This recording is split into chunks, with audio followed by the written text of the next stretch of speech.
हाथ जोड़ के सर झुका करके आप सभी को राम राम प्रणाम सत श्री अकाल दुआ सलाम। बहुत दिनों से आप लोग बहुत सेवा कर रहे हैं, इसमें कोई झूठ नहीं कह सकता। ये सच है कि आप लोगों ने बहुत मजबूती दी है इस मजदूर, किसान, युवा, बेरोजगार इस आंदोलन को। हम इसको एक नाम नहीं देंगे क्योंकि इसमें सभी तबके के लोग आते हैं। जब जब किसी आंदोलन में सभी तबके और सभी धर्म इकट्ठा हो जाते हैं तो वो जन और जग आंदोलन हो जाता है। तो इसमें आप सभी का बहुत सहयोग है, बहुत योगदान है। इस बात को ना मैं झुठला सकती, ना जितने भी आंदोलन कर रहे हैं, बॉर्डर पे बैठे हैं सभी संगठन के लोग, ना वो ही इस बात को झुठला सकते हैं। कुछ लोग चैलेंज कर रहे हैं कि किसानों को खदेड़ करके रोड के साइड में बिठा देंगे। तो आप सभी लोगों से रिक्वेस्ट करने और आई हुई हूँ गाजीपुर बॉर्डर पर शांति प्रिय से। जिस तरीके से 8 महीने से आंदोलन चल रहा है, 8-9 महीने हो जाएंगे कुछ दिन बाद, उसी तरीके से शांति प्रिय से आप सभी जी युवा साथी है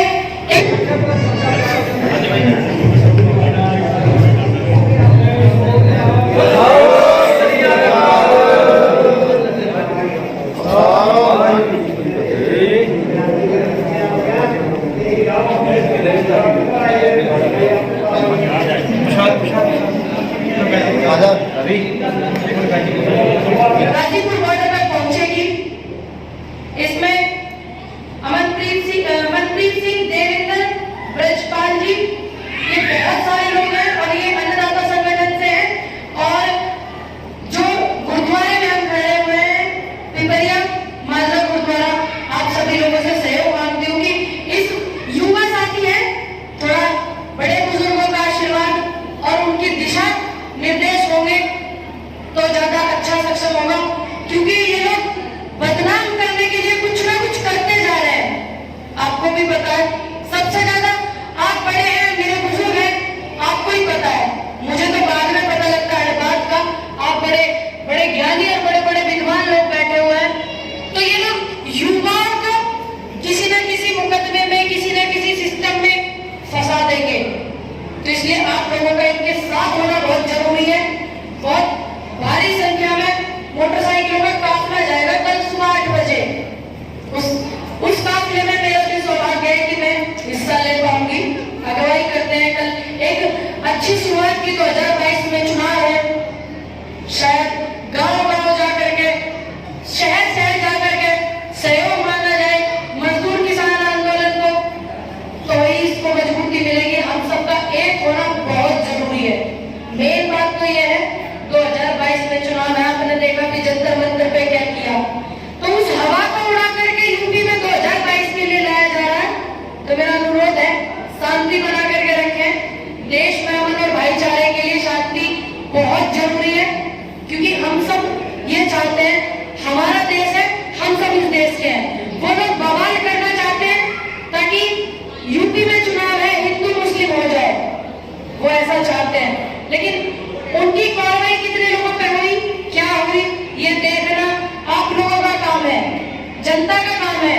नजरिया कि कितने लोगों पे कार्रवाई कर रहे हैं, कितनों पे मुकदमे, क्या मुकदमे कर रहे हैं, निष्पक्ष कर रहे हैं या नहीं कर रहे हैं। तो जो बयान वहां दिए गए दिल्ली में, वो नहीं देने चाहिए क्योंकि वो लोग चाहते हैं देश में शांति न रहे।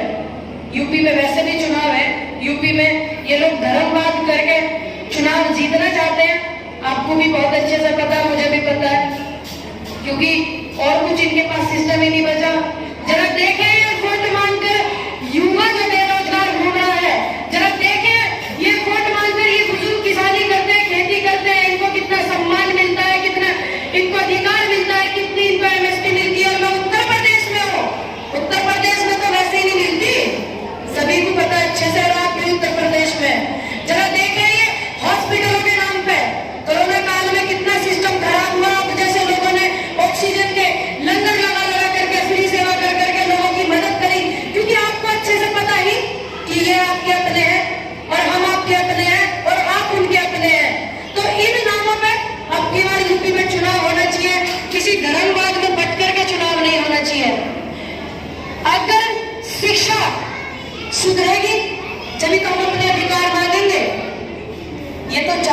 शिक्षा सुधरे ना।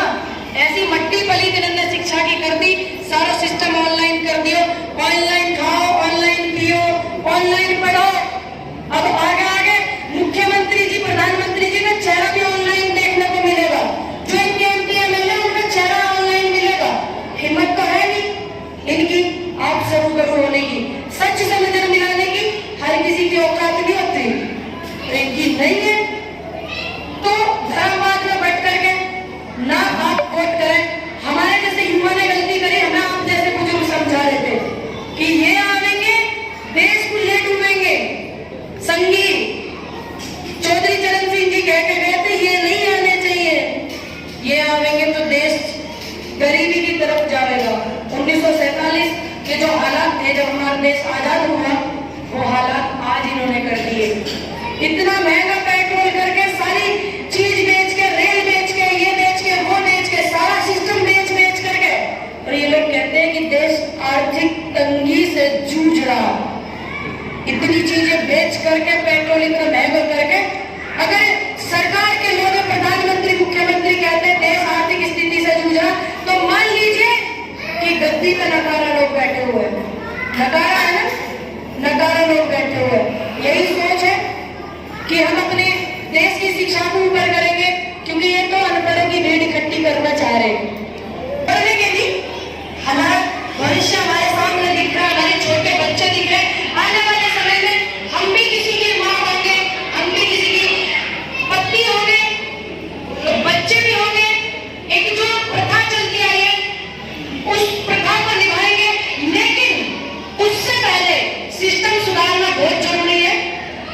अगर हमने इनको नहीं सुधारा तो वो हमारे बच्चे इनकी गुलामी करेंगे। आप देख लेना, आप बहुत अच्छे से जानते हैं, सभी बहुत ज्ञानी लोग बैठे हुए हैं, सभी समझदार लोग बैठे हुए हैं।